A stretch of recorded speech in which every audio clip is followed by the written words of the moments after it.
How easily do you remember scripture that you memorized last week? What about last month or even last year?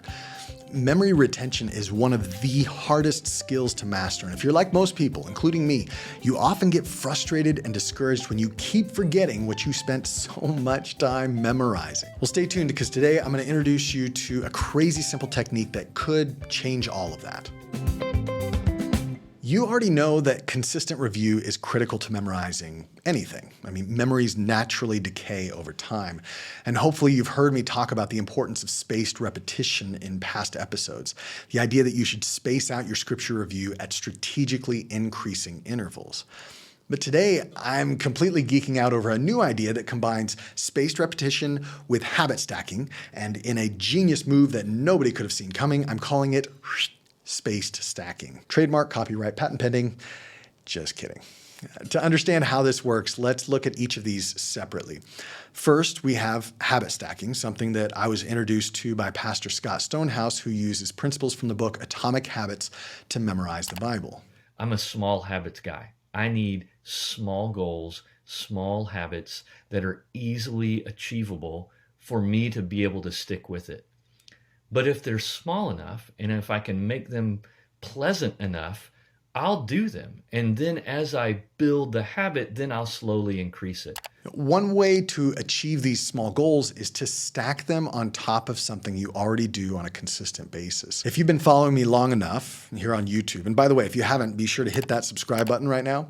You've probably heard me talk about how I like to review scripture passages I've memorized when I walk my dog every morning and evening. It's something I do consistently every day, and I find it very enjoyable to recite verses I've memorized during that time.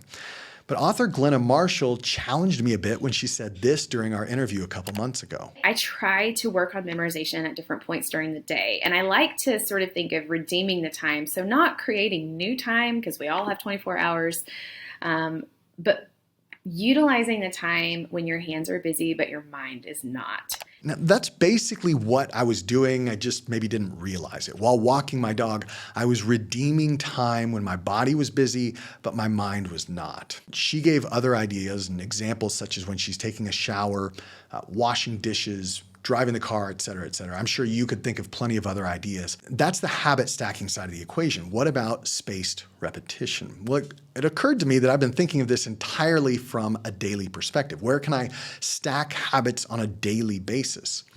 But what if we found strategic, repeatable patterns in our life that we can stack on top of in the same way? Follow my logic here. I walk my dog every day, but on a weekly basis, I take out the trash. I very consistently go to play basketball once a week on the weekend. When I lived in the US, I mowed my lawn once a week. On a monthly basis, I log in to pay my credit card bill. Our family does tithe once a month. I have to pay taxes on a quarterly basis for my business. These are all activities that I'm very consistent about doing. There are ramifications if I forget to do them, but they're spaced out at different intervals. You see where I'm going with this?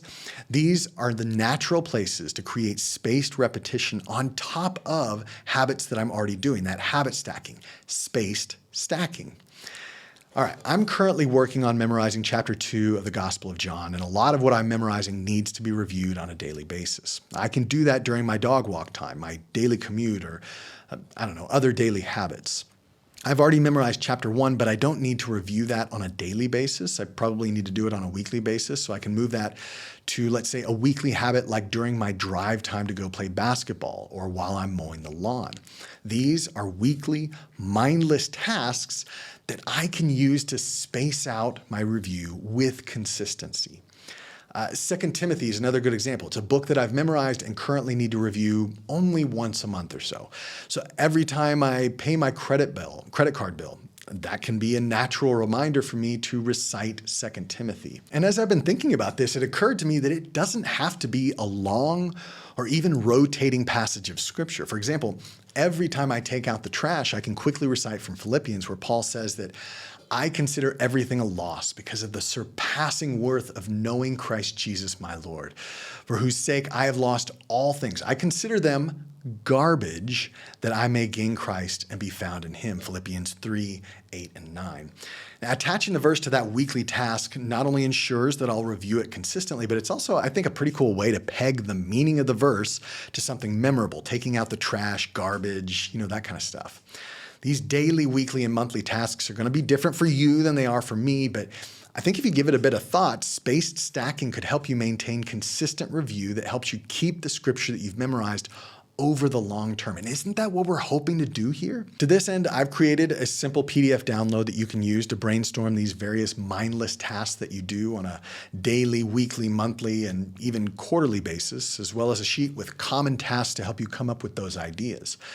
You can fill in the blanks with places where you can redeem the time and figure out a process to move memorized passages from daily review times to weekly and then monthly. It could be as simple as a notebook, like the method that I've shared in the past, or a basic spreadsheet on your computer. Go to BibleMemoryGoal.com/spaced stacking to download this PDF for free and start using it today. That's BibleMemoryGoal.com/spaced stacking. That's all one word. I've said it before and I'll say it again. I don't just want to memorize the Bible. I want to memorize it for life so that I can know what I believe. I can come to know the Lord in a deeper way and meditate on his word for, Lord willing, decades to come. My hope and prayer is that these ideas and fun techniques like space stacking can help you do the same. Thank you for spending some time with me today. God bless. Hey, can I borrow one more minute of your time? Did you know that this is very much a passion project for me? This YouTube channel, the podcast, the community, even the website, and it's turned into a lot more than I expected, but it's having an amazing global impact. People all over the world are accessing this material and using it to deepen their faith by memorizing more scripture. And if that's something that you want to help support, you can do that by clicking the join button. It doesn't cost much. It's just this way that you can keep me able to produce this content on a weekly and monthly basis. You can join there. There's a few different levels. Check that out and see if one of those would be right for you. Thanks for just even considering that. And either way, these are going to continue to be free, these videos, these podcast episodes, and may the Lord bless you as you continue to memorize his word.